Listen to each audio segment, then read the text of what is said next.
ya kader partai bocil ini ya dianggap ya belum membahayakan. Tapi aku kira kalau bocil yang diinjak-injak terlalu lama agak jadi bahaya sih, Bang. Tugas kita hanya menaikkan gimana Pak Ganjar supaya naik dan kita bekerja. Mungkin yang agak repot Anies ya. Karena Anies ini kan memang gak ada hubungannya dengan Pak Jokowi gitu loh.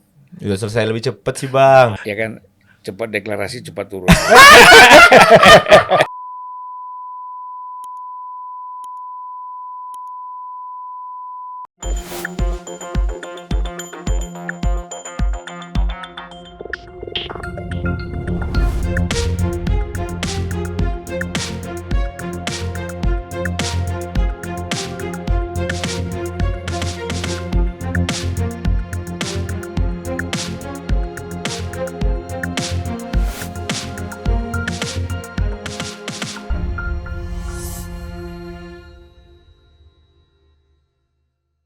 Selamat datang, Terima kasih. Valdo Maldini. Waduh, Bang ini aktivis kelas berat.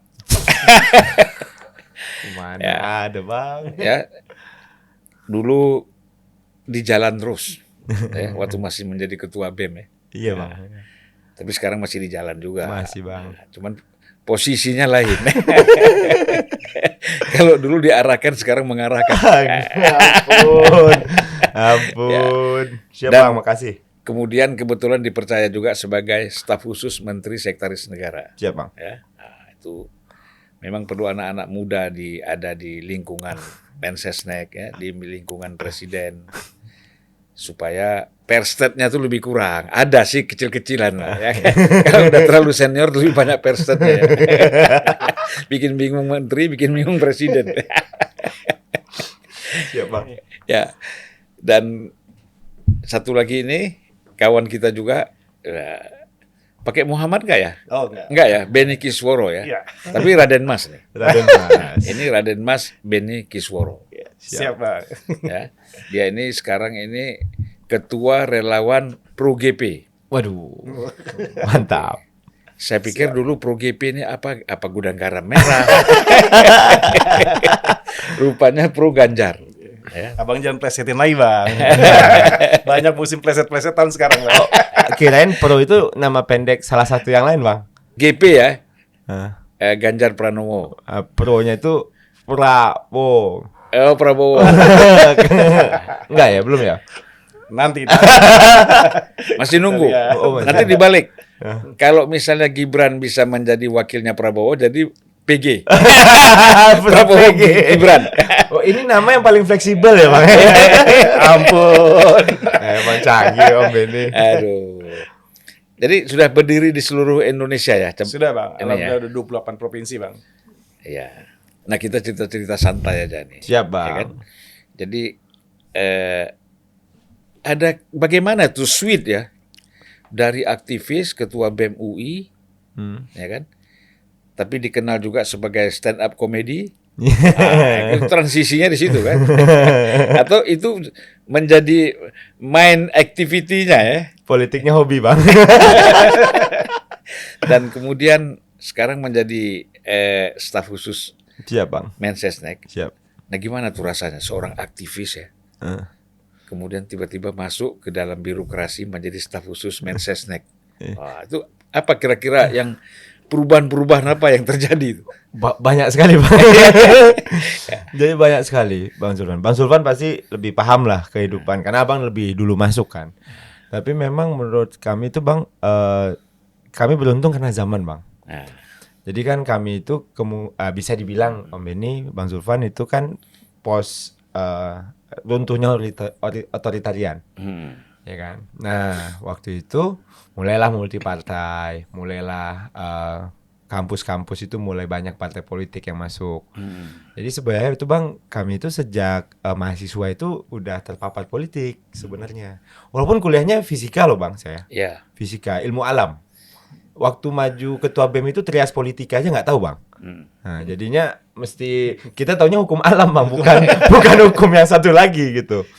Nah, tapi memang ketika terpapar di kampus, kami memang melanjutkan langkahnya gitu. Yang penting kan bagi aktivis itu kami kira Bang Zulfan juga pasti sepakat gitu bahwa mau dilanjutin apa enggak. apa yang sudah diinvestasikan selama di kampus. Iya, iya. Pilihannya kan dua bang, lanjut atau jadi profesional atau jadi pengusaha atau balik jadi ustadz. Karena Iya. kan didikan di Depok banyak tarbiyah waktu itu bang. Iya. Nah dan kami memang Kami ya. kalau Depok tuh agak unik bang. Dia nggak mau ngaku kami bang. Bukan kami Kesatuan Aksi. Iya KAMMI itu tuh bang, nggak mau. Oh. Jadi pengen terpisah aja sendiri. Oh, gitu, Ada ya. bandel-bandelnya gitu. Beda ya, beda ya. Agak eksklusif gitu loh om. Nah jadinya kami waktu itu memang lanjut lagi bang kuliah fisika lagi, tapi di situ maju di PPI UK. Nah, Nah interaksi ke politik praktis mulainya di situ, karena waktu maju ketua PPI UK melawan anaknya Pak Zulkifli Hasan. Itu yang waktu itu jadi Menteri Kehutanan dari PAN. ya. Nah hubungan baru mulai di situ. Datanglah akhirnya ketemu sama tokoh politik. Kalau dulu kan anak BEM tuh ketemu politisi susah bang. Kita demo aja, tapi ditunggu yang nyambut kita pagar DPR. Iya kan? Bukan pejabatnya. Bukan pejabatnya. Pejabatnya kalau keluar pun, aduh ini bener nggak ya? Apalagi waktu itu balik ke zaman yang berubah bang. Kami tuh kayaknya beruntung karena hidupnya di era medsos. Jadi pengguna. Bukan sebagai supporter medsosnya. Iya. Nah, zaman berubah itu Om yang kayaknya keberuntungan kami itu di situ. Sehingga apabila dulu mungkin butuh waktu panjang, harus masuk Ortom, memulai karir dari bawah, gabung ke NPI, Harus jadi ketua umum ormas dulu. ormas dulu, ini itu gitu. Nah, medsos ini menurut kami memungkinkan kita pakai cara alternatif, Bang. Nah, alternatif asalkan mau main. Ya kayak Bang Zulfan hari ini pun juga menggunakan cara alternatif untuk berbudaya dalam tanda kutip menurut kami. Sehingga medsosnya itu bisa kita pakai untuk main politik. Nah makanya Bang, saya itu masuk politik itu kan 2015 pulang dari Inggris. Tapi baru aktif 2017. Di usia 31, project 4 tahun lah kasarnya Bang, dipanggil Pak Tik. Kami kira itu karena medsos Bang. Kami kira itu karena medsos. Iya. Bukan karena kenalan ya. Wah, ya maksudku ya kenalnya karena medsos kali ya Om Ben ya. Jadi karena medsos itu memungkinkan kami punya portofolio lain Bang. Iya. Selain portofolio aktivism. Jadi mungkin aktivism hari ini tuh perlu punya perspektif baru Bang. Bahwa dunia digital hari ini memungkinkan kita bikin reach lebih luas.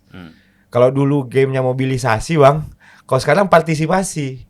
Ada perubahan di situ yang kami lihat, dan ini udah nggak terhalangkan Bang. Maksudku banyak politisi senior pun juga mulai panik, kami kira. Dan bahkan ya kami lihat politisi senior pun juga mulai serius menggarap YouTube-nya, Instagram-nya, TikTok-nya gitu. Kami beruntungnya di situ Bang menurut kami. Dan perubahan-perubahan yang terjadi ya mungkin Bang Zulfan juga merasakan. Ketika dulu kita di aktivis, terus tiba-tiba masuk kan yang nggak keangkut mengamuk kan Bang. Mulailah Bang Zulfan atau Valdo mulai berkhianat kepada gerakan mahasiswa yang gitu-gitu. Tapi menurutku itu adalah sebuah keharusan yang harus dihadapin sih Bang. Karena kan ujungnya kita beraktivis ini menurut aku kan untuk mengubah di Indonesia. Kalau nggak ada power ya susah Bang. Ya. Mending kita di luar aja gitu. Jadi filosofi itu sebenarnya banyak digunakan juga oleh para politisi pada masa lalu ya. Saya misalnya begini, berarti nggak berubah dong aku nih Bang. Nggak, jadi gini, saya tuh pernah ngobrol sama Pak Adam Malik ya. Iya. Saya sering. Wah gila, ada Malik bos. Gimana Bang itu Bang? Karena dia kan ini otodidak ya. Iya. Kan Pak Adam ini rumahnya di seberang PBHMI. Oh siap. Nah, jadi saya Ketum PBHMI paling legend Bang jadi Zulfan. saya ketemu sama si anaknya kan Ilham Malik, Bang Budi Sita Malik ya, Imron Malik, saya kenal semua. Keluarganya. Jadi suka diskusi-diskusi.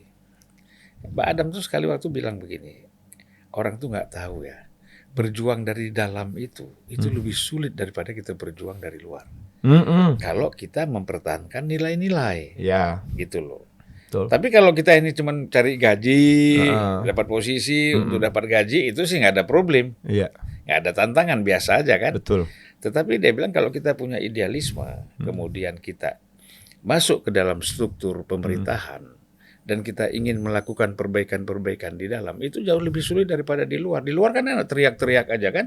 Nah kita di dalam nih nggak bisa berteriak tapi harus memperbaiki.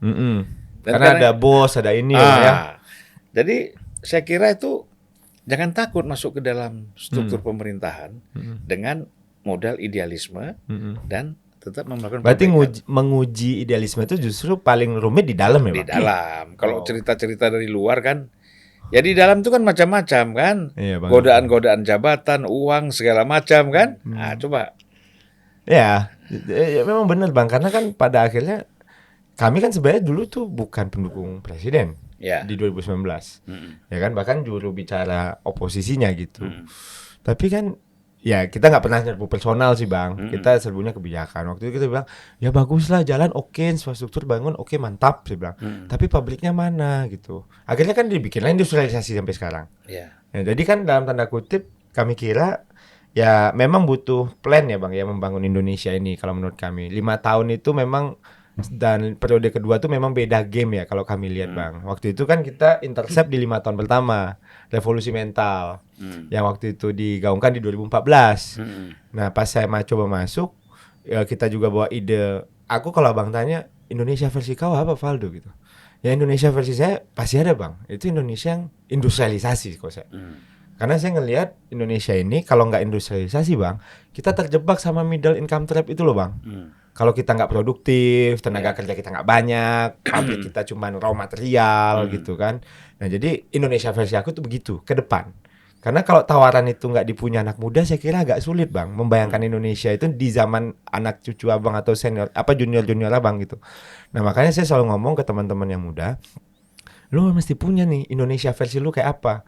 Apakah Indonesia yang dipimpin pemimpin startup, Indonesia yang dipimpin YouTuber, saya bilang, Indonesia yang dipimpin atlet bola tuh nggak masalah, yang penting ada, saya bilang, iya kan? Atau Indonesia yang dipimpin oleh relawan partai gitu, atau Indonesia yang dipimpin oleh pedagang UMKM gitu.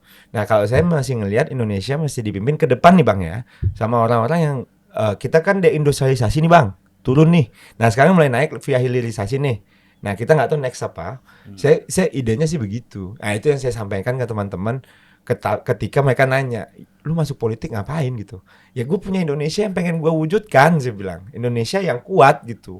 Walaupun butuh waktu, saya bilang. Gitu Bang. Ya memang kan tantangan di industri itu ya, apalagi industri manufaktur ya. Ya. Itu memang industri yang berat. Berat. Banyak sekarang kan pengusaha besar kita itu kan meninggalkan industri manufaktur, mereka masuk ke industri finance. Ya, karena lebih cepet gitu. Gampang kan? Pegawainya sedikit, jarang yang demo. Efektif. Kalau di sini kan industri demo terus kan. Serikat-serikat ini Bang. Di finance kan nggak ada.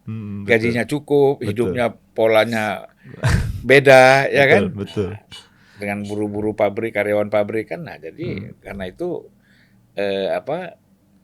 banyak sekali orang menutup pabrik-pabriknya. Ya. Gitu.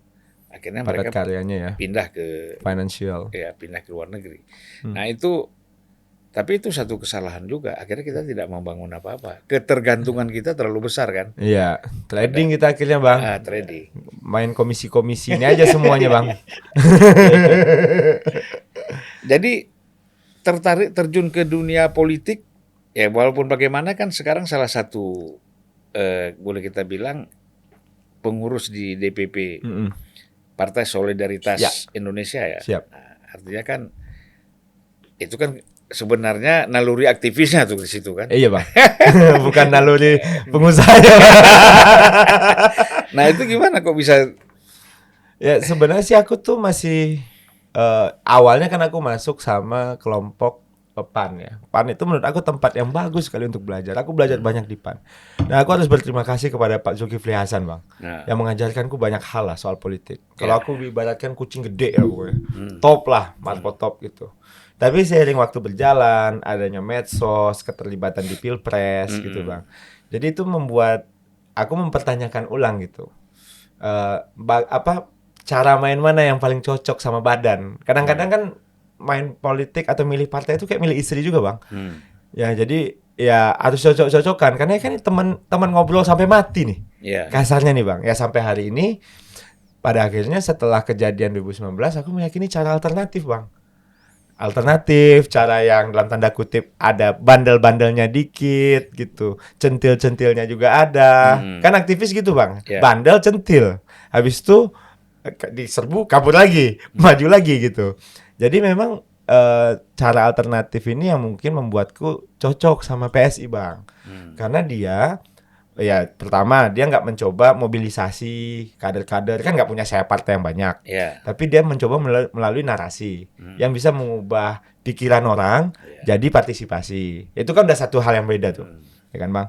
Jadi kalau sesuai teori politik nih Bang, menurutku PS ini ngelawan semua nih Bang, ngelawan teori politik semuanya.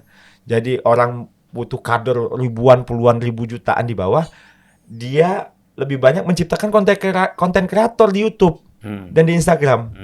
Jadi ini uji hipotesis dan uji nyali juga sih Bang sebenarnya. Apakah ini masuk akal apa enggak? Tapi kalau ini berhasil Bang, feelingku partai akan berubah ke sana modelnya.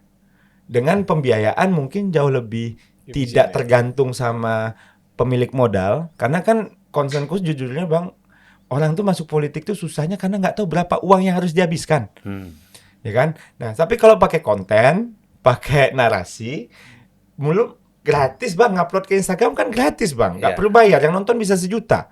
Naruh di TV nggak tahu kita berapa biayanya. Naruh di billboard nggak tahu berapa biayanya Bang. Berapa banyak billboardnya. Kalau ini kan digital ini kedetek. Oh kemarin aku ngupload foto yang lihat 60.000 Bang. 60.000 ini Bang, 20% Jakarta Timur. Asumsikanlah dapat 12.000 orang kan gitu Bang. Terukur gitu. Nah, cara-cara ini yang menurutku cocok sama badanku Bang.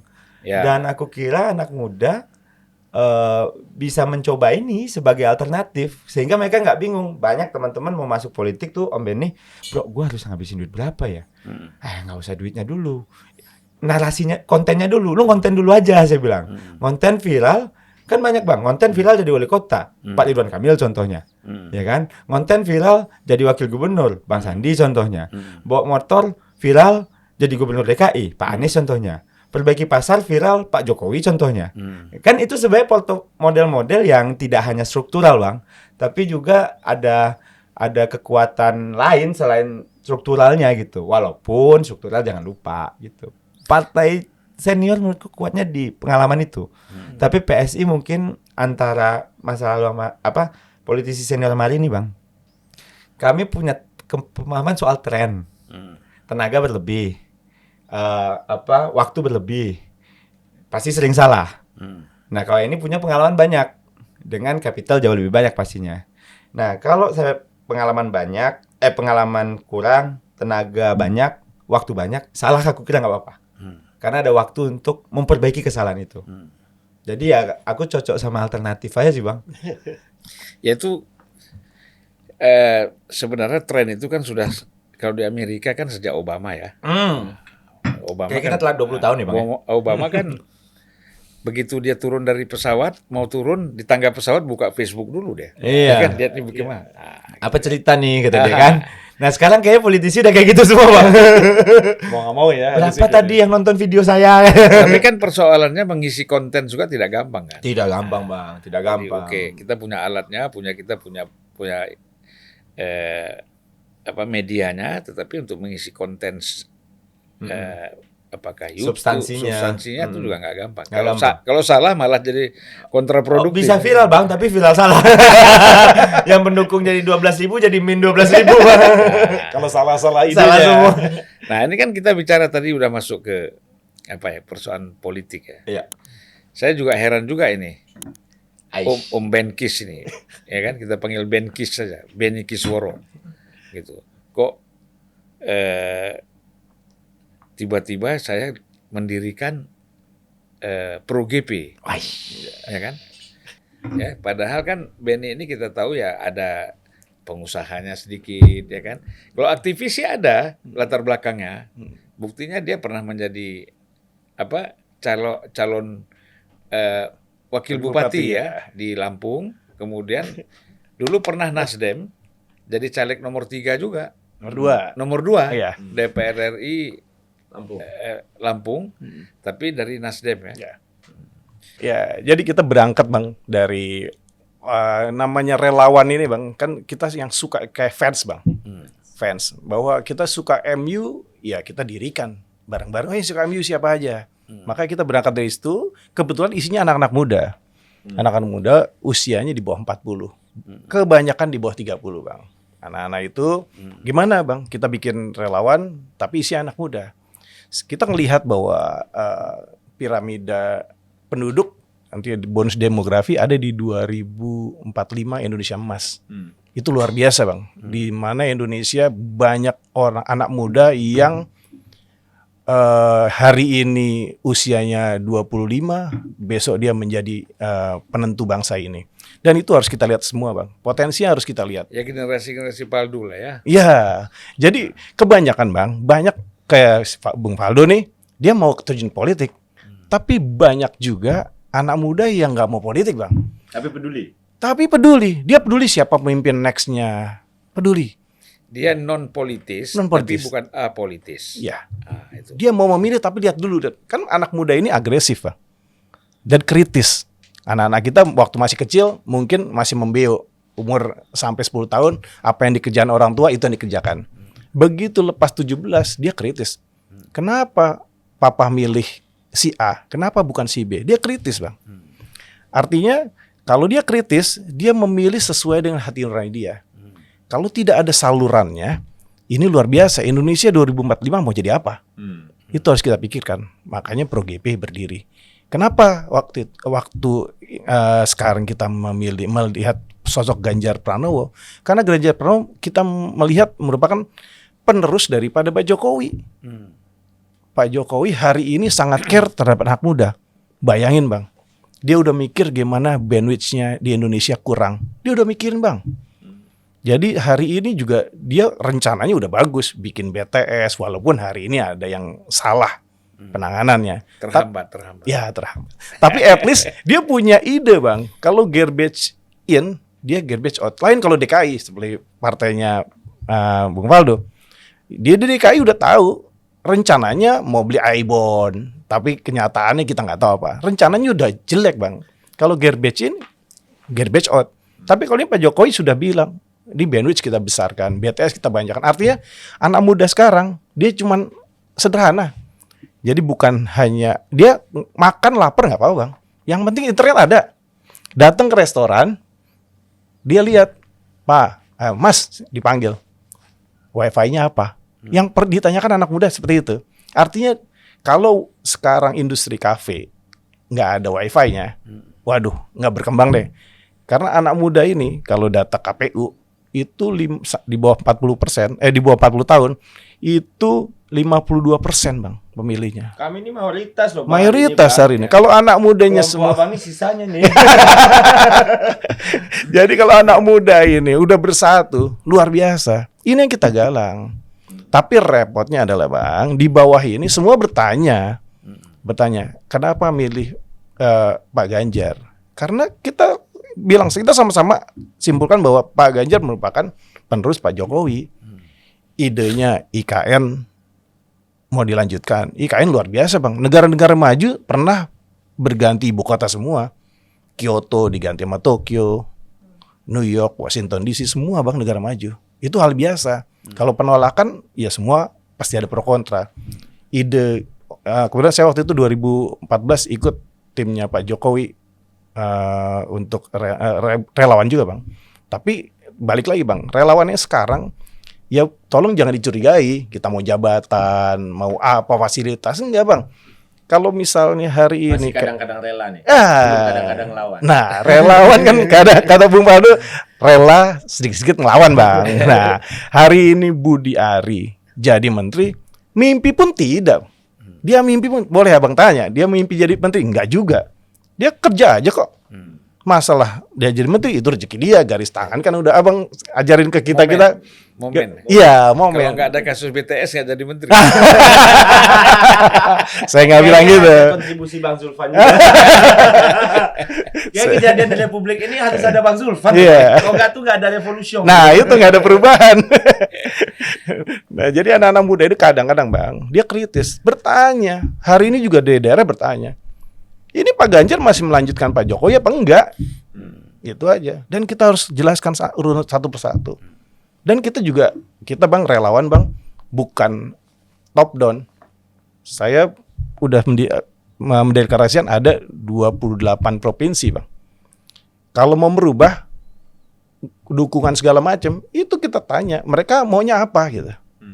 Maunya apa? Sekarang terkesan Pak Jokowi ini kan agak kesan ya, belum pasti. Kesan cenderung kepada Prabowo kan. Nah, bagaimana Pro GP nih? Gini Bang, kalau saya balik lagi Bang, kita bergerak dasarnya dari bawah Bang. Anak-anak muda yang kritis.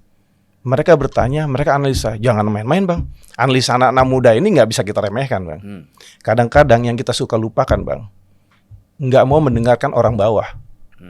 Kalau orang rasional, padahal harus mendengarkan orang bawah. Coba Bang, Abang datang ke sini. Kalau saya mendengar ada cleaning service ngomong, Pak, ada api di ruangan itu. Saya nggak dengar Bang. Saya hanya dengarkan Abang yang punya studio ini misalnya. Saya kebakar Bang di dalam studio Bang. Seperti itu. Artinya kita harus mendengarkan orang-orang yang kecil dan orang-orang yang kritis. Dalam hal ini anak-anak muda sekarang kritis Bang. Sedikit aja kritis. Jadi makanya anak-anak muda sekarang kadang-kadang kritis tapi pendek kadang-kadang Bang. Apa yang di otak dia dikeluarkan. Praktis.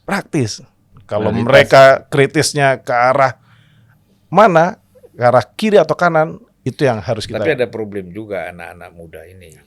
Karena kan mereka biasanya kan, apalagi pemain-pemain medsos ini, ya mereka kan kebanyakan tidurnya tengah malam. Oh iya Bang. Dini hari tidurnya. Iya. Ya kan, takutnya yang paling kasihan 52% potensi ini kekuatan. Kesiangan nih. Kesiangan jam 12 sudah belum bangun. jam 12 sudah tutup. Ya kan? Atau dia ngejat pesawat pagi ke Bali Bang. Healing. Supaya milih di sana. Healing. Ya. Jadi jam 12 siang kan tutup. Itu nggak bisa lagi. Nah, sementara dia bangun jam 1. Atau bangun jam 11, belum mandi, merokok, ngopi dulu, buka-buka internet lagi, ya kan? TPS sudah closing. Nah, itu. Jadi itu tergantung mobilisasinya seperti apa. Ya. Artinya semangat itu bisa diminta kan. Pokoknya kalian malam pemilihan jangan ada yang begadang. Siap-siap. Kalau memang mau menang, ya kan? Ya. Ya artinya mau menang, mau bangun Indonesia kan? Betul. Dengan visi mereka. Tapi Bang udah ada Bang. Kalau Abang yang khawatirkan itu, buktinya mereka mau menjadi relawan Bang. Artinya mereka udah sadar itu bahwa sudah waktunya merubah Indonesia. Mereka paham itu hari ini. Mereka kalau nggak sekarang mereka berubah, nanti kita nggak jadi apa-apa Bang. Di masa yang akan datang itu isinya kayak orang Jepang, isinya orang tua semua. Mereka sudah tua, sudah nggak bisa ngapa-ngapain lagi. Dan mereka rata-rata sekarang sudah sadar. Mudah-mudahan hal ini untuk 2024 nanti, mudah-mudahan itu semakin sedikit Bang. Ada kerjasama dengan PSI nggak Pro GP ini? Nggak ada Bang. Padahal sama-sama ada kata muda ya. Iya. Ya mungkin sentuhan-sentuhan ada. Ya kalau ini mungkin dari PSI mau ada gabung sama Pro GP, kita terima Bang. Iya. Kan PSI ini masih abu-abu juga Bang. Nggak ke kiri nggak ke kanan Bang. Aduh, PSI. Sabar, tunggu Om. Nah, ini kan PDIP ini kan ingin bagaimana mengumpulkan seluruh relawan ya dan partai pendukung Ganjar untuk berada di bawah komando PDIP kan gitu. Nah ini bagaimana Pro GP siap nggak? Gini Bang ya, namanya relawan kan kita kayak fans bola Bang. Ya, kayak fans bola. Jadi kebetulan saya fans MU Bang. Fans yang paling sabar Bang, walaupun nggak menang-menang. Nah itu. Jadi kalau kita fans sama sosok pemilih, sosok pengganti Jokowi. Ya kita hari ini memilih Pak Ganjar Pranowo. Kita lihat Bang, itu kita fans, kita membentuk fans namanya Pro GP fans karena suka sama Pak Ganjar Pranowo karena dia kita anggap sebagai penerus Pak Jokowi hari ini. Tapi kalau kita harus mendaftar seperti itu, ya namanya fans Bang. Bebas-bebas saja. Apakah kita fans MU kita harus mendaftar ke MU-nya langsung, harus terdata? Kan nggak juga Bang. Bebas. Yang jelas kita punya cita-cita sama. Gimana Indonesia ini bagus ke depan, gimana Indonesia maju.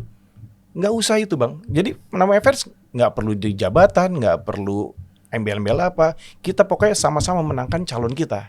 Gitu ya Bang. Jadi kalau diatur, ya silakan yang mau diatur. Tapi kita tetap aja tujuan kita memenangkan calon kita, Bang. Iya. Valdo melihat, ya bukan melihat, merasakan ya, Iya, gimana Bang? bahwa banyak orang mengatakan kan ini PSI ya. Ya. Kemudian walaupun belum pernah mengeluarkan satu pernyataan mendukung Prabowo, itu Iya. belum ada. Iya. Ini kan baru analisa-analisa karena Prabowo datang. Iya. Rame jadinya Bang. Tondo-tondo, Bang. Karena begini juga, Katanya. Ganjar ini kan lama juga ditunggu sama PSI untuk datang ke DPP PSI kan, tapi tak kunjung datang kan, begitu. Nah tiba-tiba yang datang Prabowo, Dari Hambalang. dan itu membuat jadi seru dan ramai gitu loh. Nah itu kan ya udahlah, terkesan agak marah juga ini si PSI kan. Iya, perspektif. Ya, orang berpikirnya begitu. Ya orang berpikir begitu. Dan kemudian setiap mau bicara soal Ganjar selalu diserang lagi oleh PDIP kan. Gitu. Nah ini bagaimana kesan ini? Iya, pertama Bang, kalau menurut kami memang kami ini kan partai bocah ingusan Bang, dianggapnya. Karena kan rata-rata Kalau disingkat apa tuh? Bocah. bocil, Bocil. partai bocah cilik lah Bang. Ya. Ini kami ini kan bocil-bocil aja nih Bang, bocil-bocil bikin partai jadinya kayak PSI gitu. Ah, Nah, bocil-bocil yang dianggap kurang pengalaman, pemilu baru sekali masing-masing, terus juga ilmu juga masih tipis-tipis lah gitu. Tapi PSI dari awal berdiri terus komit bekerja keras saja di DKI karena berbeda sama Pak Anies Baswedan waktu pilkada, pilgub. Ya, kita keras dong Bang. Menjalankan tugasnya dengan benar aja nih anak-anak nih. ya. Ya, terus di nasional ketika menjadi pendukung Presiden Jokowi, total pula kerja. Tapi kalau kami lihat Bang, bocil-bocil ini di pemerintahan Presiden itu jadi sekrup gitu loh Bang. Ada Wamen ATR untuk sekrup dalam program sertifikasi lahan. Ada staf khusus Mensesnek yang jadi samsaknya para netizen ketika mengamuk, ya kan Bang? Tapi kita kerja keras terus nih. Yeah. Kita juga punya staf khusus Presiden bidang hukum yang dia namanya Mbak Dini, itu untuk urusan Satgas investasi gitu loh Bang. Jadi sekrup-sekrup yang Dubes juga ada beberapa ada orang. satu Pak Dubes Oman, Pak Irzan, Johan gitu kan Bang. Jadi kita kuatin sekrup biar mesin ini nggak goyang nih Bang. Nah jadi sekrup ini kerja keras terus untuk Presiden Jokowi, sehingga orang mulai ngelihat nih, oh ternyata mereka memang mendukung Presiden Jokowi, mengerjakan tugasnya di DKI karena di luar pemerintahan tidak mendukung Pak Anies. Ya, mereka mengerjakan yang seharusnya dan kayaknya tahan-tahan juga nih bocil-bocil ini gitu loh Bang. Agak tahan gebuk juga nih Tapi sekrup. sekrup ini ada persoalan. Apa tuh Bang? Persoalan sekrup ini kan ada ulirnya itu. Heeh. Nah kalau banyak pun, tapi ulirnya nggak jalan kan nggak masuk-masuk, nggak jalan-jalan dia. nah. Lost terus. Ah. Tapi kalau sedikit, ulirnya itu Kenceng. ya, bautnya terikat. Iya, kami kan cuma 3 orang nih Bang. 3 sama 4 dubes. Kita asumsikanlah sedikit. Dapatnya juga mungkin ya gitu-gitu aja. Nah, setelah bekerja keras itu mempertahankan mesin ini tidak runtuh gitu kan Bang. Ya, orang mulai ngelihat. Mulailah datang orang satu-satu. Ya kan? Ada Partai Golkar ngajak duduk, langsung dianggap sister party. Walaupun bocil ya. Iya, walaupun bocil nih Bang. Ya kan? Terus diajak ketemu sama Partai Amanat Nasional, dianggap juga oh bocil datang gitu. Nah, bocil-bocil ini memang pada akhirnya ketika terus bekerja keras orang mulai berpikir, wah, dia kerja keras terus, tiba-tiba datang Pak Prabowo. Akhirnya Presiden PSI kesana kemari, orang mulai rusuh nih Bang, Iya. karena bocil-bocilnya kerja terus, dan akhirnya karena bocil-bocil ini kerja terus, berdarah-darah, digebak-gebuk gitu kan, Iya. akhirnya bikin bocil-bocil ini jadi dilihat nih pergerakannya. Jadi poinnya menurut kami Bang, hari ini dan Presiden Jokowi juga sayang juga sama bocil ini gitu, tiap acara partainya datang. Presiden pula yang mimpin partainya gitu. Jadi bocil-bocil ini dianggap sebagai perwujudan Jokowi. Makanya bocil ini menawarkan Jokowisme. Didorong sekalian sama bocil-bocil ini gitu. Nah, bocil-bocil inilah Bang yang menurutku hari ini, menurutku Bang ya, teman-teman di kami telah bekerja keras sampai hari ini. Dia mulai dianggap karena tahan menahan mesin dengan sekrup yang sedikit biar nggak tumbang gitu loh Bang. Nah jadinya partai bocil ini Sekarang mulai ditanya ke sana kemari, mau ke sana kemari. Padahal partai bocil ini sedang menjalankan tugasnya aja, Bang, ngobrol sama partai lain yang lebih pengalaman. Di obrolan itu, Bang, jujur aja, Bang, isinya berbagi pengalaman aja nih. Jadi ibarat Abang datang pun sama aja nih, Bang. Karena kami kan bocil-bocil ini kuat di tenaga, banyak di waktu, kurang di pengalaman. Nah, jadinya ya ketika adanya Pak Prabowo datang, mulai inilah. Kalau Andi Budiman, sahabatku di PSI, punya analogi soal hubungan cowok dan cewek. Yang pertama mungkin udah bangun hubungan tapi backstreet, orang tua nggak tahu, orang tua tahu, jadi susah hubungan. Datang yang baru, yang lebih senior sedikit, ngajak pacaran. Tapi kan ada opsi ketiga jadi jomblo juga, Bang. Jomblo idealis gitu loh. Ya kan, pilihannya ada 3 nih masih. Nah, jadi kalau menurutku, Bang, PSI hari ini kita cuman sedang bekerja keras. Ya, berusaha menjadi orang-orang yang digebuk, diinjak-injak sama yang senior, tapi kita terus bertahan aja. Mudah-mudahan orang-orang melihat proses diinjak-injak ini membuat kita lebih cepat, Bang, tahannya. Dari bocil meningkatlah jadi balita. Ya kan? Dari balita baru nanti jadi toddler lah, ya kan? Balita toddler ini, habis itu barulah masuk SD kita. Tapi bahaya juga kalau balitanya bayi 50 tahun. Oh iya. Karena di politik kadang-kadang mulainya 40 ya, Bang. Itu lagi mateng-matengnya atau lagi nakal-nakal ya? Kumpul kedua. Tapi kan rata-rata di kita tuh usia 30-an lah, Bang. Ya. 30-an, 40-an. Belakangan masuk tokoh senior ke tempat para bocil nih, Bang. Tokoh senior nih tugasnya apa? Kalau kita ketemu yang senior, minimal dia nggak ngerasa yang datang tuh anak-anaknya, Bang, atau cucu-cucunya. Dan pengalaman saya 2 kali datang ke acara PSI ya. Iya, Bang. Saya merasa at home. Iya. Itu aja, at home. Karena Abang kayak ngomong ke anak kan. Abang di rumah kan Abang ngelihat wajah-wajahnya nih kayak wajah-wajah anak, keponakan gitu-gitu. Pertanyaannya pertanyaan polos-polos. Bang Zulfan, ini Bang, kita ini persoalannya begini gitu. Kan jujur-jujur aja, Bang. Atau jangan di rumah lah, kayak ketemu di mall-mall gitu. Atau ketemu dia Abang ngasih seminar gitu. Isinya kan iya. anak-anak gitu. Ya, pengarahan LK mungkin gitu. Dan mereka kritis anak-anak muda ini ya. Kritis dan ya kadang-kadang naif mungkin. Iya, Namanya juga bocil. Iya. Tapi ya menurutku ya bocil-bocil Ya cueknya ini juga ada lah. ada cuek-cueknya gitu. Ada songong-songongnya dikit juga gitu. Abang ini nggak ngerti apa-apa. Ada juga ngomong gitu. Tapi menurutku ya itulah bocil-bocil ini yang sekarang prosesnya diinjak-injak. Aku rasa mesin kalau umurnya kuat, kerja terus, kita makin kuat. Nah, inilah mungkin yang membuat kita bisa makin mateng kali ya, Bang ya. Ya, tapi sebagai staf khusus Mensesnek ya. Ya. Dan mungkin beberapa perangkat-perangkat posisi lain yang strategik ya, yang ada di dirinya Valdo. Ya. Ada nggak kira-kira Mensesnek bilang, "Duh, jangan terlalu beginilah, jangan terlalu begitu kan gitu. Mesti hati-hati sedikit, atur-atur kan gimana?" Nggak ada, Bang. Nggak ada, ya? Nggak ada. Karena dari awal sepertinya bocil-bocil ini, ya kader partai bocil ini, ya dianggap ya belum membahayakan. Tapi aku kira kalau bocil yang diinjak-injak terlalu lama agak jadi bahaya sih, Bang. Ini kan bahaya untuk yang menginjak. Bahaya yang menginjak bukan gitu. untuk yang lain. Iya, kalau yang lain ini nggak ada. Kalau Pak Pratik mah, Mas pokoknya semangat, sabar. Karena kan dia tahu, Bang, yang injak-injak kita nih, ini ibarat nih, Bang, ini ada bunga mawar di tengah sawah. Ya. Ada elang yang mengintainya.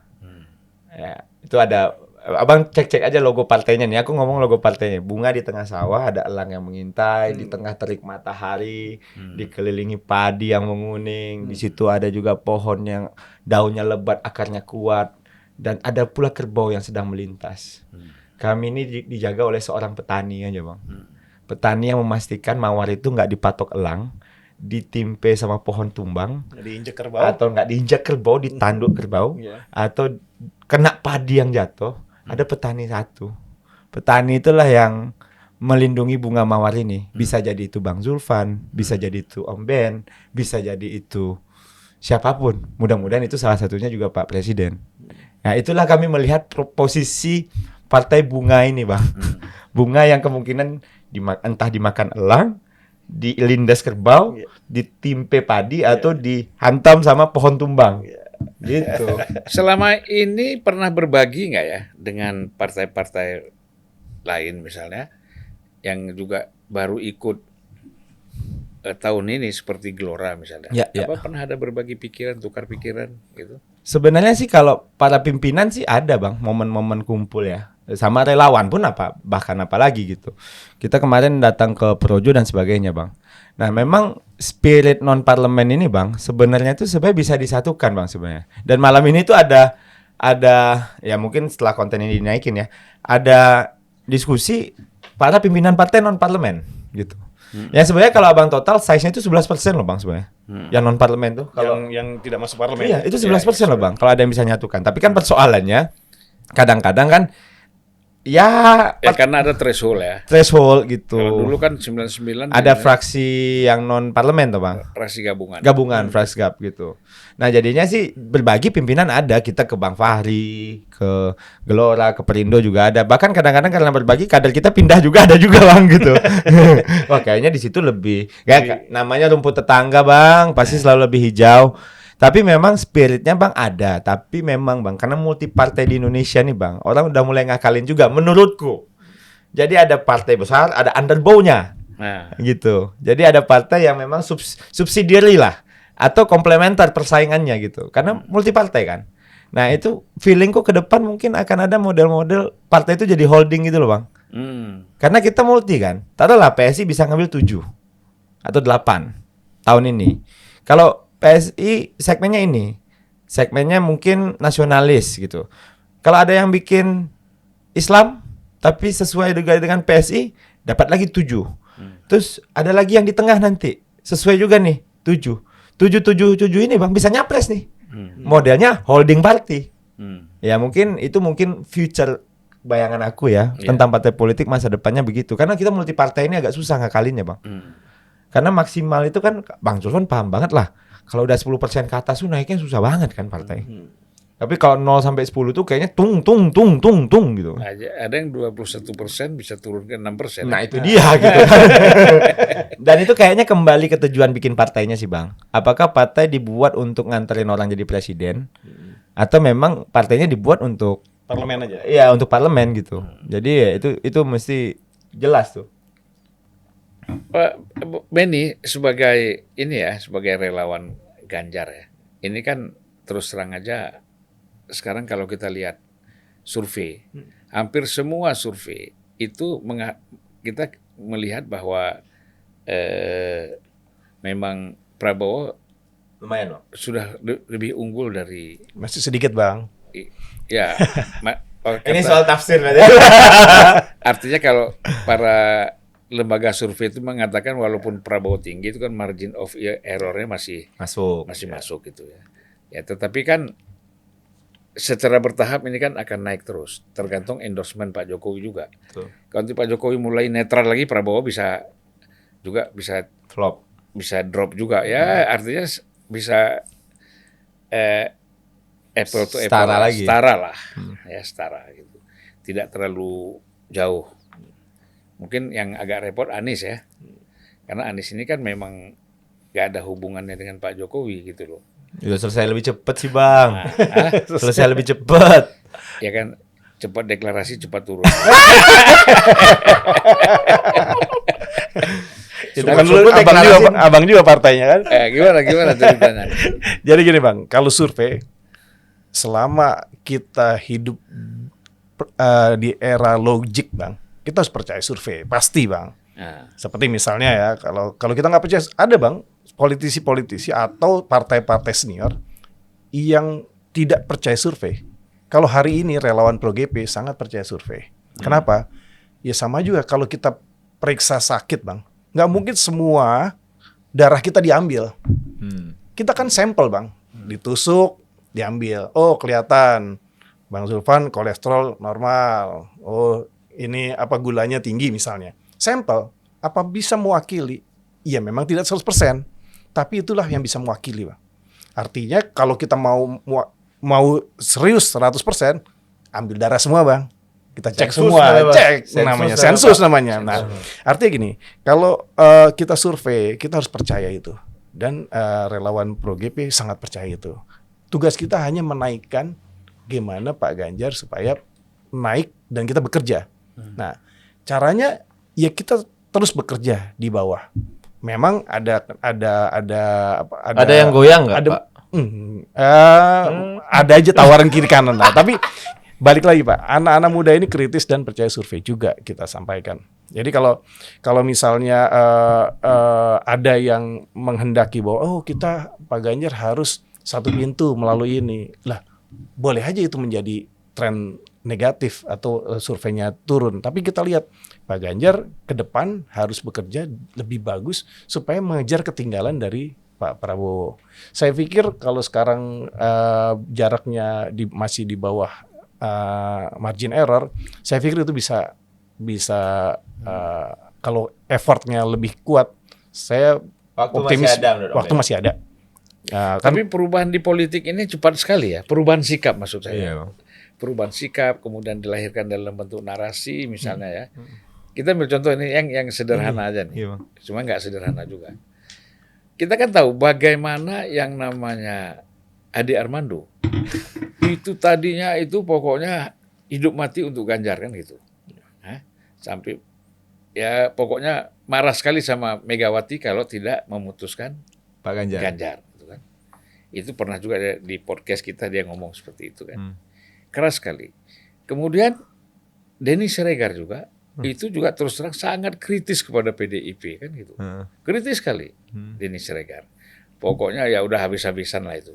Semua pimpinan partai yang enggak ini pasti dikritisi oleh Denny Siregar ya. Tapi sekarang kan kalau kita lihat ini Ade Armando dengan ada kehadiran Prabowo ke PSI kan.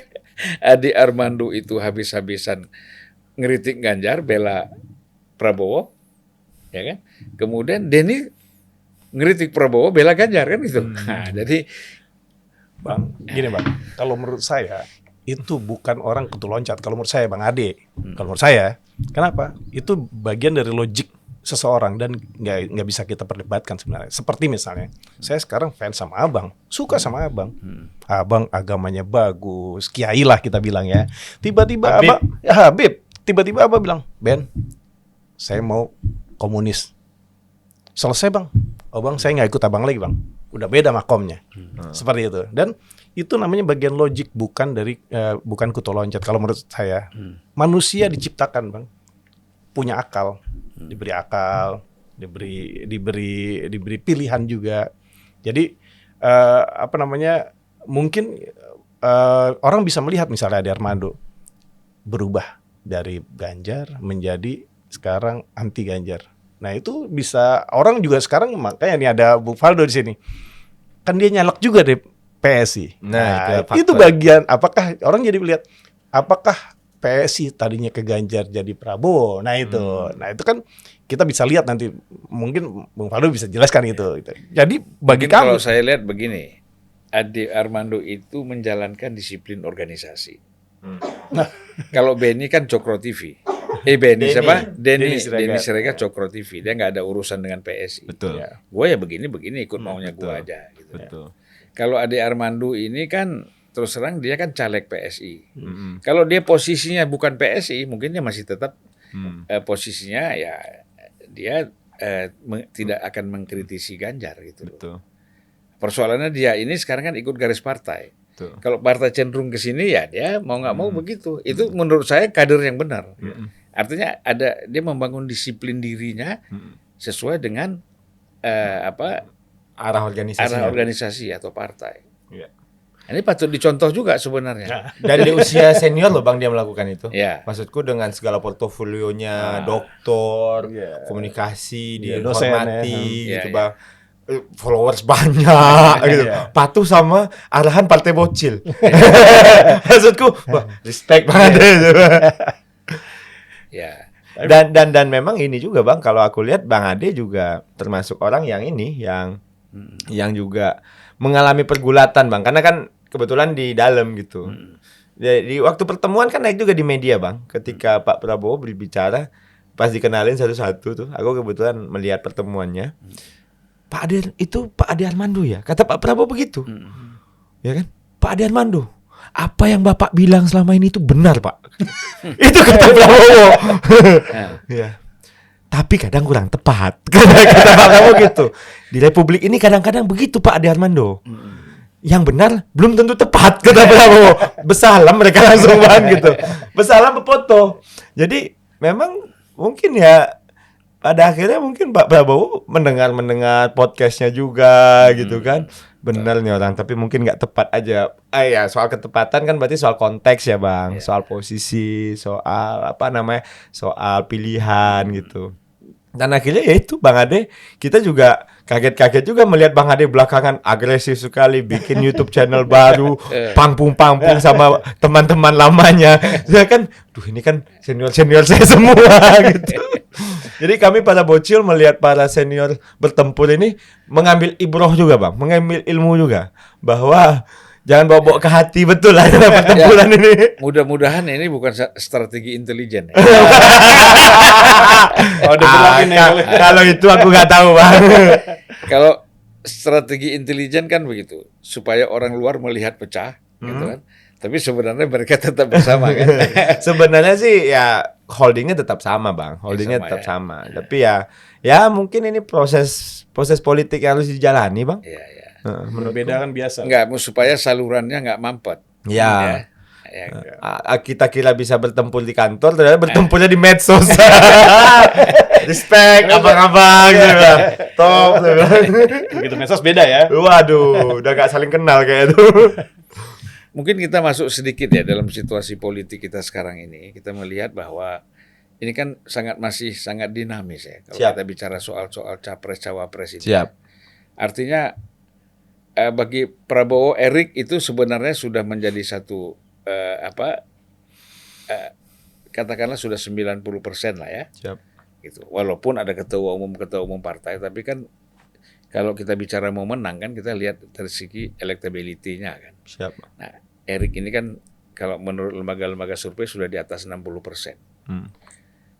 elektabilitasnya ya dari hasil survei. Berarti kan kalau dia mendampingi Prabowo itu kan akan menambah gitu. Sementara yang lain kan belum tentu menambah, bisa narik ke bawah juga ya, karena persentasenya kecil gitu loh. Nah, begitu juga hasil survei melihat soal Ganjar sama Sandi misalnya, ya itu agak lebih mendorong ke atas, menambah suara persentasenya Ganjar itu bisa tambah lebih besar gitu.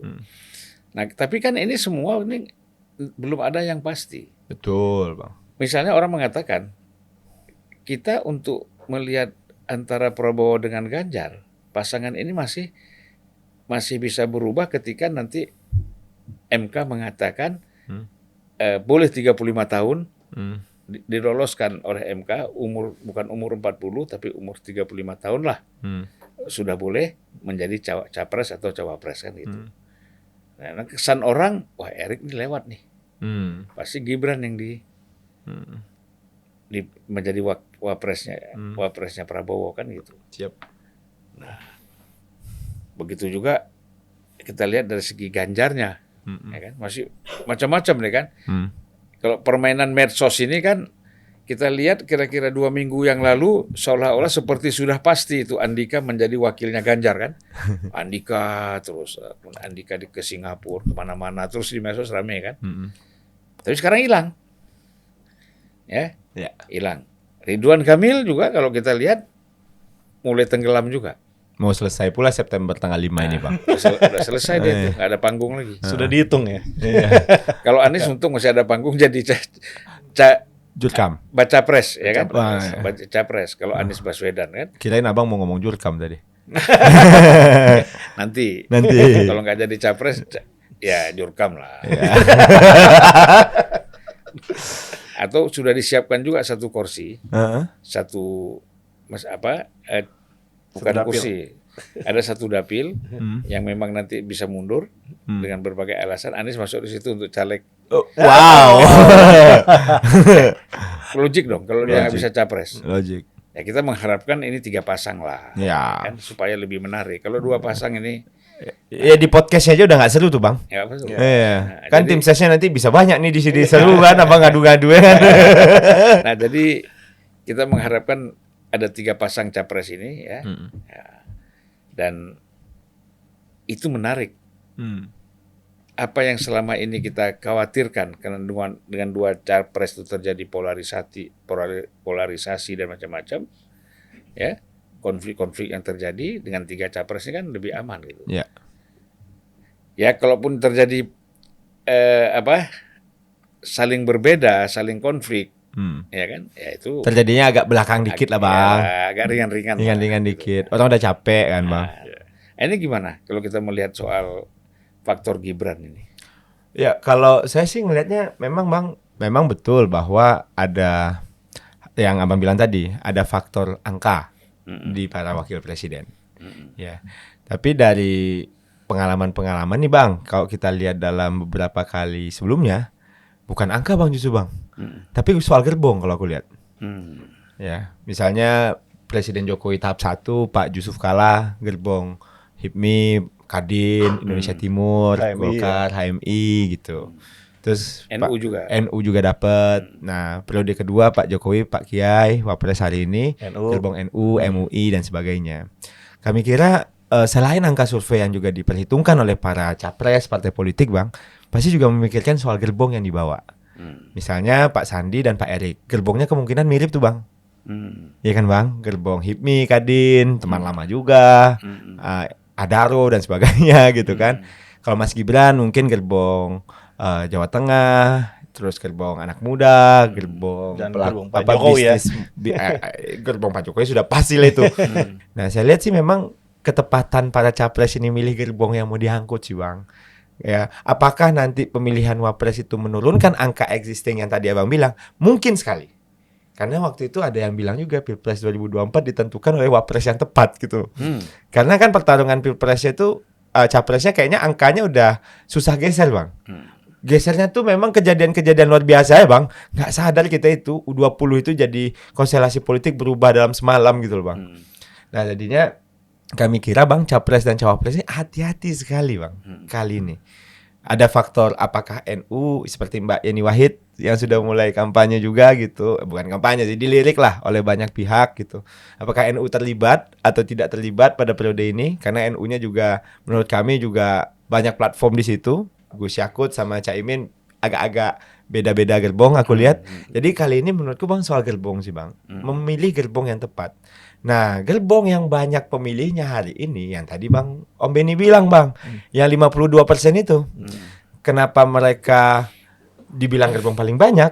Ya karena mereka butuh orang yang relate, bang. Kami ini kan yang muda-muda ini soal relate aja, bang. Relate itu dalam artian nyambung gitu loh, bang. Kalau ngomong ini orang nggak nyambung ya. Kan ada jangankan apa ya? Jangankan aku sama mereka aja udah sering dianggap nggak relate gitu loh, bang. Abang ini kampungan sekali. Padahal jarak usia cuma 6 tahun nih, bang. Ya, di kampus masih ketemu. Udah dibilang kita nggak nyambung sekarang sama mereka. Wah, emang zaman ini cepat sekali berubah loh, kan. Nah, kemampuan, bang, menurutku para capres membaca itu, memilih wakilnya. Mungkin menurutku dari hal itu Mas Gibran jadi relevan karena dia paling muda secara usia gitu, dan juga hidupnya juga seperti anak muda mayoritas misalnya, bang, mulai bisnis, mulai ini, dan juga dia juga popularitasnya juga ada gitu, main medsos juga. Jadi soal yang paling bisa relate, bang, kalau menurutku, kalau untuk anak muda nih, bang, nyambung aja ngomong. Nah, ya Mas Gibran aku kira dapatnya di situ dia. Sehingga ya gerbong anak mudanya mungkin lebih enak parkir di belakang situ dibandingkan di gerbong lain yang udah antrinya panjang, bang. Gitu. Antrinya kan panjang, gerbong MUI gimana caranya gitu. Gerbong Kadin, HIPMI. Selama ya. Ya kan? Itu udah kanda dindanya udah panjang itu, bang, antrinya, bang. Kalau ini kan nggak ada kanda dinda nih, bang. Jadi kemungkinan ya dia naruh sepatunya dulu sekarang, nanti kalau udah jadi barang baru dia masuk barangnya gitu. Mungkin menurutku gitu. Gimana, Ya. Om Beni? Jadi bang, mungkin kalau saya melihat karena relawan kami relatif lebih banyak sekali anak muda yang usia di bawah 40 tahun, mereka perlu ruang. Jadi kalau waktu misalnya 52% yang mereka kekuatan mereka diberi ruang, itu mereka senang betul. Jadi artinya keterwakilan mereka ada. Jadi seperti Bung Faldo bilang, ngomongnya nyambung, Relate, ya, Bang. lebih enak diajak ketemu, misalnya tidak Gampang, birokrasinya WA. tidak ada, WA cepat bales. Bukan aswaja bang, Ya. asosiasi WA tidak terjawab. Dijawab ada, tapi pakai stiker aja gitu. Jadi itu kalau sebagian besarnya mereka menginginkan juga Bang bahwa nanti kalau Pak Ganjar punya calon wakil itu sangat tolong diwakilkan mereka yang 52% ini. Karena itu potensinya luar biasa Bang. Jadi mereka pengen yang nyambung lah kasarnya itu. Jadi nanti makanya di keputusan MK ada yang bilang, oh ini karena mau meloloskan Gibran. Enggak juga sebenarnya. Itu Bang. udah dari tahun lalu bang kita. iya. Partai bocil ini kelebihan tenaga bang. Kan yang di bawah umur itu bukan Gibran aja, Bung Iya. Faldo. Banyak bisa. Aku juga. Ya makanya bisa mencalonkan Bung Faldo, bisa Atta Halilintar, Raffi Ahmad, bisa. Yang omongnya nyambung dan medsosnya juga bagus gitu. Followernya juga banyak. Saya pikir untuk ke depan ya memang harus ada keterwakilan anak-anak muda yang sudah memikirkan dari sekarang untuk Indonesia Emas nanti, Bang. Ya kan kita prinsipnya begini, kita tidak pernah melihat latar belakang orang itu. Ya. Apakah dia, katakanlah dia, Anak presiden, kayak anak. ya oke ada presiden, dia backgroundnya dia pelawak, Mm-mm. ataupun dia penyanyi, atau dia pemusik, atau dia aktor, artis, dia politisi, ya kan, apapun. Kita kan tidak pernah mempersoalkan itu. Yang paling kita butuh itu kan siapapun dia mengerti persoalan-persoalan kehidupan bangsa dan negara ini. Kebutuhan bangsa negara ini apa. Dan dia bisa melakukan memanage itu. Ya. Leadership-nya ada kan gitu. Jadi jangan juga orang-orang yang punya latar belakang politik, ya, apakah orang partai merasa bisa Paling legitimate ya bang ya. legitimate, mendominasi, betul. orang lain tidak mengerti. Itu Betul. juga nggak benar gitu. Betul. Nah, kita kan yang isinya kan yang penting kan. Betul. Kontennya. Oh iya, konten yang penting. Bukan Fokusnya kapan. terserah. Mau pakai begini, modelnya pakai begini. modelnya, yang penting, ini isinya gitu. Iya. Betul tuh bang. Iya kan? Bener bang. Nah itu yang jadi kalau kita lihat di Ukraina misalnya kan presidennya kan dibilang tuh bekas pelawak tuh. Oh iya. Justru bekas pelawak ini yang berani ngelawan Putin bang. Iya. Dalam derajat tertentu. Kalau gitu, Bang, kan? kalau bekas tentara nggak bakal berani dia. Kok serius banget orang lihat Putin. Kayaknya lucu juga kalau dilawan dia. Ya artinya dia punya isi juga. Iya, ada ide. Dan dia bertahan loh bang. Ya bertahan. Dan Amerika dan Barat masih butuh sekali sama dia ya. Butuh bang. Butuh, kawannya itu butuh. Ya dia juga ngitung-ngitung kali. Kayaknya staf khususnya agak canggih juga tuh bang. Ada kontak nggak sama Paldo staf khususnya? Oh, waktu khusus perjalanan enggak lah bang. Apa nih pertanyaan dari Telegram untuk Paldo? Jadi ada pertanyaan dari grup Telegram. Oh, ada komunitasnya bang. Ada Luar komunitas. biasa. Dia tanya gini. Ya. Dari Abdurrahman ini dia tanya, apa makna penting konsistensi dan idealisme perjuangan politik dari perspektif politisi muda yang mudah pindah partai? Ya. Nah, gimana tuh? Ya kalau ya inilah orang-orang tuh mungkin dulu berharap sekali ya. Saya kayaknya kerjanya terlalu serius kala itu. Jadinya ketika pindah itu menimbulkan luka bang. Kecewa. Ya. Nah ini mungkin orang-orang kecewa gitu karena saya pindah gitu. Tapi saya rasa yang pindah partai kan nggak saya aja bang ya. Tapi kayaknya yang kena kutu loncat kita doang nih bang. Orang pindah partai banyak-banyak juga nih bang. Ya. Ya kan? Ya karena begini. Kalau kita bicara timun, timun kan ada yang bagus-bagus, mulus kan. Ada yang bungkuk juga. Ada yang bungkuk kan. Heeh. Yang bungkuk tuh pindah-pindah keranjang nggak apa-apa. Iya lagi bener lagi. Aku pakai nih untuk menjawab selanjutnya, bang. Aku udah 4 tahun dikasih pertanyaan ini, bang. Apapun jawabannya aku kasih, nggak pernah bisa memuaskan orang-orang ini. Ya macam-macam jenis jawaban yang udah aku siapin ya. Tapi sebenarnya mungkin aku jawab begini aja, bang. Saya nyaman di sini. Satu aja yang bikin saya nyaman di sini. Kenapa, bang? Setelah beberapa tahun saya di sini, saya tuh nggak pernah diajarin jadi penjahat. Dalam tanda kutip malim. Bukan berarti di sana diajarin enggak gitu. Tapi suasananya itu Suasana. ekosistem yang di sini membuat saya merasa lebih aman gitu, bang. Untuk berpolitik sesuai dengan keanehan-keanehan para bocil ini gitu. Jadi ya saya mohon doa aja dari Mas Abdul Rahman gitu. Bahwa Nggak bakal pindah partai lagi ya? Kalau kata Bang Giring, Valdo belum kutu loncat. Kalau dia pindah dari sekarang, baru dia kutu loncat. Dikunci Sekali, kita Bang sekali. gitu. Dikunci kita. Sebenarnya kalau kutu loncat nggak apa-apa, kan ini yang paling baik atau Kutu kutu meloncat-loncat. Saya udah macam-macam jawabanku Iya. Bang. Saya cuma minta doa ke Mas Abdul Rahman, dan saya doakan Mas Abdul Rahman juga sehat. Mungkin kecewa karena gini Bang, kekecewaan pertama, saya dididik sama Tarbiyah, dekat sama PKS. Masuk pertamanya PAN. Dari PAN pindah PSI. Itu kan dari ujung kanan ke ujung rada tengah, langsung ujung kiri Bang. Tapi menurut saya Bang, ilmunya nih Bang yang bisa saya ambil untuk teman-teman yang mau pindah partai, pindahlah secara ekstrim yang sehingga orang bisa ngobrolin sampai hari ini. Jadi jangan sampai pindahnya itu kayak ibarat dari SD naik ke SMP. Jangan. Atau pindahnya dari Nasdem ke Golkar. Iya, kok pindah itu ibaratnya dari TK langsung kuliah gitu loh Bang. Jadi itu yang bikin orang sakit kepala memikirkan alasannya gitu. Yang saya pun secara pribadi udah banyak alasan yang saya keluarkan Bang. Jujur aja nih. Tapi jujur saya nyaman di sini gitu. Teman-teman saya nggak ada yang urusan sama KPK gitu kan. Tidak ada ngomong-ngomong yang aneh. Semuanya berpikir gimana caranya bikin partai ini menang. Walaupun dengan sumber daya yang minimal. Dan jujur aja tadi mungkin di awal saya sempat cerita, saya percaya cara alternatif di politik. Ibarat pengobatan nih Bang, udah dipakai semua selang-selang ABCD. Nah, ini pakai alternatif nih Bang. Kali aja eksperimen ini berhasil, saya yakin Mas Abdul Rahman pun bikin partai nanti Bang. Pasti kayak gini. Partai coba-coba dulu, eksperimen A, B, C, D, E, F, G. Yang penting kan nggak berhenti mencoba Bang. Iya. Iya kan, gitu sih. Ini Bang, kalau anak muda emang itu Bang, agresif dan ini apa namanya selalu bersemangat ya.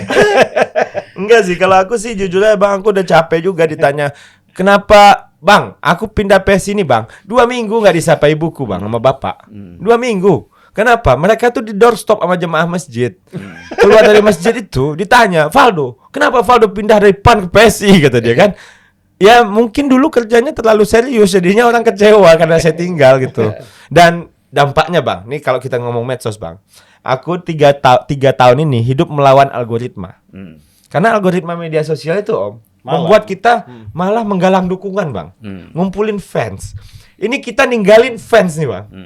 Tapi alhamdulillah hidup baik-baik aja Bang. Menurutku itu harus dicoba sih. Bocil tuh ada gila-gilanya gitu Bang. Ada keinginan untuk eksperimennya itu. Mesti ada nekatnya. Iya karena apa ya, keterkenalan, kesukaan itu kan kok digenggam bahaya Bang. Kan kita harus uji yang benar-benar loyal sama kita tuh ketika kita lepas. Masih sama kita nggak gitu. Berarti dia ngefansnya ke orangnya, bukan ke idenya gitu. Ya banyak juga teman-teman yang dari awal nemenin kenal dari kampus sampai hari ini masih rame Bang. Nemenin kita gitu. Apapun pilihannya ya. Apapun pilihannya gitu. Gitu Bang. Ya, orang kan sisi pandangnya berbeda-beda. Banyak beda-beda. Feeling saya Bang. Ya. Yang gini-gini jawaban paling ininya Bang, paling menenangkan hati kalau aku. Mas Abdul Rahman, mungkin kita belum kenal. Kalau kita udah kenal, mungkin Mas Abdul Rahman akan berubah cara pikirnya. Ajak ngopi-ngopi dulu ya. Ada satu lagi nih. Saudara Amir Karu-Karu, kawan kita ini, dengan pertemuan PSI dan Gerindra, apakah PSI masih dianggap konsisten mendukung Ganjar Pranowo? Ya, yang pasti bocil-bocil ini sekarang kemanapun dilihat orang langkahnya Bang. Itu aja sih. Yang pasti kita tegak lurus Pak Jokowi. Ya kita gimana pun akhirnya Pak Jokowi. Kalau dianggap konsisten dukung Pak Ganjar ya itu udah ribut tuh orang semua kan. Terjadi pertempuran di sana di sini, relawan di sana di sini, media Sis Grace di panggung-panggung sama kakak senior gitu kan. Tapi mudah-mudahan Mas Ganjar Pranowo ataupun Pak Prabowo melihat apa yang dilakukan sama para bocil inilah. Tapi rembuk rakyat kan masih Ganjar Pranowo. Masih kan? belum dicabut. Belum berubah kan? Belum dicabut. Tapi ya kalau dianggap konsisten, ya biar netizen lah memutuskan Bang. Ya, jadi sebenarnya perlu kesabaran ya. Jangan Itu Bang, betul Bang. ya, Itu yang berat ya. karena kalau dalam agama itu kan bagaimana untuk melatih kesabaran? Orang harus puasa supaya tidak emosi kan gitu. Iya. Puasalah. Ya kan? Jadi orang kan tanya bagaimana membangun kesabaran? Kalau versi menurut agama ya kau berpuasa. Karena berpuasa kau nahan. Sehingga tidak cepat marah, tidak ini kan gitu. Nah, tapi kesabaran di dalam dunia politik ini kan lain lagi ya. Iya. Soalnya sabar untuk melihat orang nuai. Ya, saya kira kita udah ngobrol hampir 1 jam ya. Luar biasa nih Bang Zulfan, terima kasih loh kita Kita diundang. ngobrol santai-santai begini ya. Sering-sering aja kita ngobrol Siap. begini ya. Kita Boleh, tuh Bang, siap. dari Bang Zulfan ini harus pintar-pintar dikit. Kalau dapat waktu ya Om Ben, kita kunci. Udah kayak maestro gitu, datang seminggu, hilang sebulan, datang lagi, ketemu lagi di sini gitu. Oke, terima Makasih kasih loh, Bang. Terima Valdo kasih dan sama-sama. Ben Kis, Ya. Ben Kisworo. Ya, mudah-mudahan apa yang kita bicarakan di sini pastilah ada manfaatnya buat Amin. terutama buat anak-anak muda ya. Ya. Siap Bang. Ya, jangan putus asa di dalam dunia politik ini. Siap. Apalagi dalam persoalan mengurus negara. Biasa dukung sana, dukung sini, pindah sana, pindah sini, dilihat aja, dinikmati aja. Siap. Ya, hari ini ke Prabowo, besok ke Ganjar. Ya kan? Asal nggak pindah negara ya Bang. Sama nggak pindah agama, Bang. Oke, terima kasih. Terima kasih, Bang. Sama-sama, Bang. Ya, Terima kasih sampai waktunya, jumpa Bang. lagi. Ya. Baik.